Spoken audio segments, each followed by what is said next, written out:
Deadpool is one of the most unique DPS heroes in Marvel Rivals, but he's also one of the easiest heroes to play. Most players dive in, die, lose all their style rank, and wonder why they're getting no value. Do not beat this guy.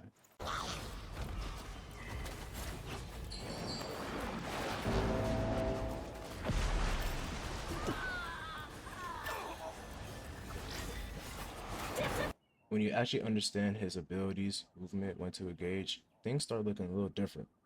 Instead, you could be this guy. Slow down!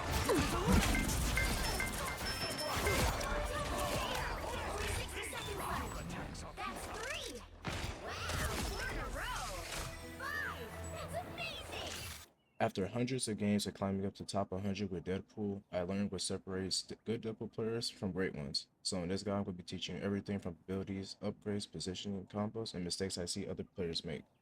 So let's get right into it. Before we get into the abilities, there's two things you need to understand about Deadpool. That first one is his style rating. Unlike most heroes, Deadpool doesn't build his ultimate normally. Instead, every time you deal damage and land abilities, you're building your style rating from E all the way up to S. Once you hit S, your ultimate is ready. Sounds pretty good, right? Well, here's the problem. Once you die, you lose it. So one of the biggest mistakes I see Deadpool players make is finally hitting that S rank and getting excited, dive into the team, and then immediately throwing it all away. Trust me, I've done it before too. The second thing is you need to understand about his upgrade system. As you're fighting, you're constantly earning XP, and once you get enough, you can upgrade parts of your kit and make certain abilities stronger. That's why a Deadpool at the beginning of a match feels completely different from a Deadpool later on in the game. So if you remember anything from this lesson, remember these three things. Build your style rating, earn XP, and stay alive. Now, let's talk about the next passive that somehow keeps this guy alive whenever he should be dead. Deadpool's healing factor is one of the biggest reasons he's so hard to kill. When you enter combat and get hit, after you leave combat, after 5 seconds you'll start healing automatically, like this.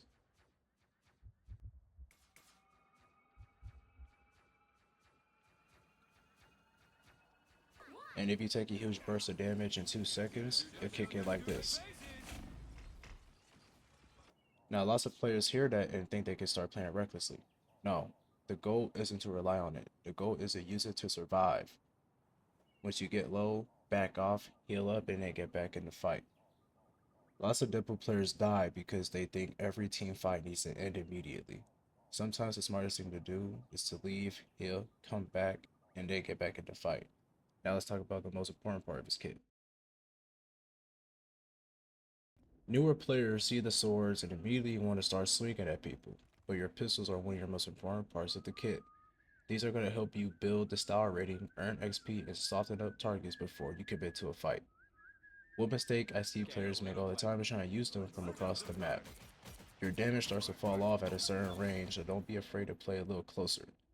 Think of these pistols as your setup tool. You're not trying to kill someone instantly, you're trying to create opportunities for yourself. Build pressure, force cooldowns to get them low, then once you got an opening, that's when Deadpool becomes the most dangerous. Speaking of getting up close, let's talk about his swords. Now let's talk about the katanas. This is where a lot of Deadpool players get themselves killed.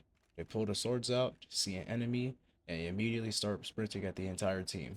Don't do that. Your katanas are your finisher. They're what you use after you already built up pressure with your pistols. If you got somebody low, forced their cooldowns, or caught them out of position, then that's when you want to start swinging. A good Deadpool player knows when to poke, and a great one knows when to commit. Just because you're using melee weapons, that doesn't mean you're a tank. Even though he technically is one himself, but we're not on that, we're on DPS. Pick your fights carefully, get in, secure the kill, and then get out. Now let's talk about one of the biggest reasons why Deadpool is so hard to catch, with that being his bunny hop. If there's one ability every Deadpool player needs to master, it's the bunny hop. Because at first glance, it looks like a double jump, but trust me, this ability does way more than that. Every time you bounce off an enemy or a wall, you can refresh the cooldown and keep it moving. On top of that, you gain bonus health whenever you stomp on an enemy. The biggest thing is, bunny hop does make you unpredictable. A lot of players focus on Deadpool's damage, meanwhile the best Deadpool players focus on their movement. The harder you are to track, The longer you stay alive, and the longer you stay alive, the more star rating and XP you build. So don't just use the bunny hop to get into fights. Use it to stay alive during them, or use it during your combos to get more of that damage, and plus you get overshield. Now let's move on to Deadpool's best ability for building momentum. Deadpool throws his avatar forward, damaging enemies on the way out and again on the way back. And honestly, this ability is way better than a lot of players give it credit for. Not only can it hit multiple enemies, but it's also one of the easiest way to build XP during the match or to farm your ult. One thing I want you to remember about this is that the avatar does damage twice, when you throw it out and when it comes back. A lot of players only think about the first hit and completely forget about the return path. If you position it correctly, you can get a ton of value from a single cast. I like throwing this into groups of enemies before committing to a fight. It builds style rating and it earns XP. It starts creating pressure before you even get in.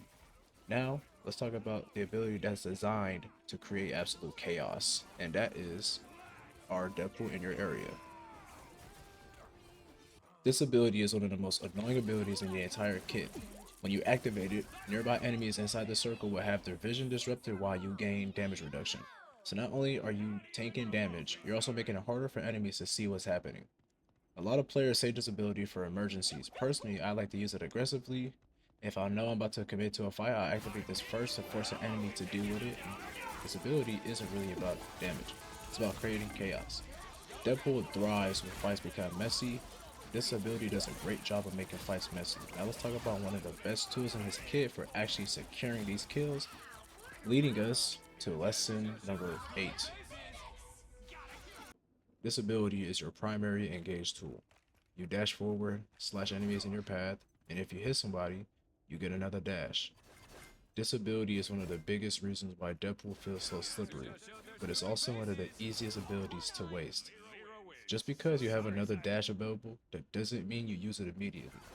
Sometimes it's better to hold that dash for repositioning or escaping. Another thing I recommend is weakening targets up before using this ability. Use your pistols, build that pressure, and then dash once you create an opening, or when you're about to dive. The more patient you are with these dashes, the more value you're going to get from it. Now let's move on to the next lesson, which is the ultimates. Let's talk about the gun ult. This ult allows you to throw a taunt at an enemy, causing them to have to hit all their shots on you.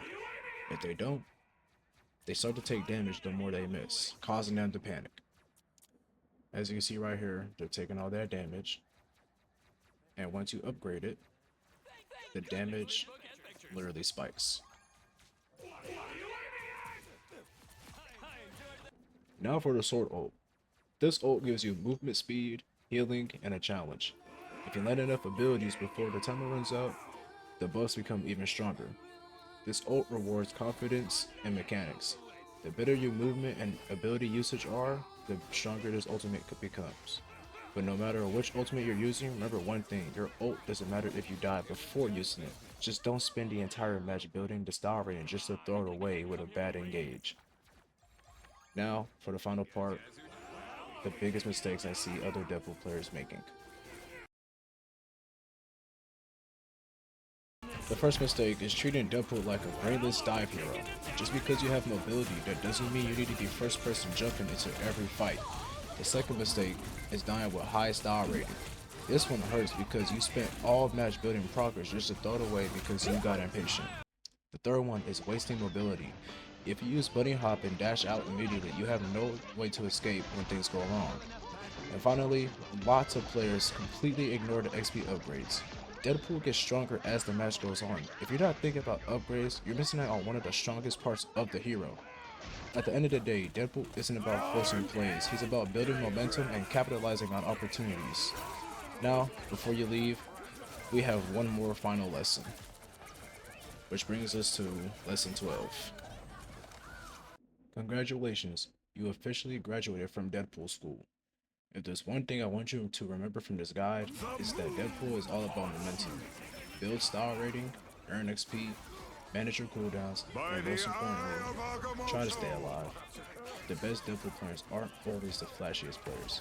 They're the ones who consistently make good decisions throughout the match. And if you can do that, you'll be a good Deadpool in no time. If this guide helped you out, make sure you leave a like and subscribe for more Marvel Rivals content, and let me know down in the comments which hero should attend school next. Class dismissed.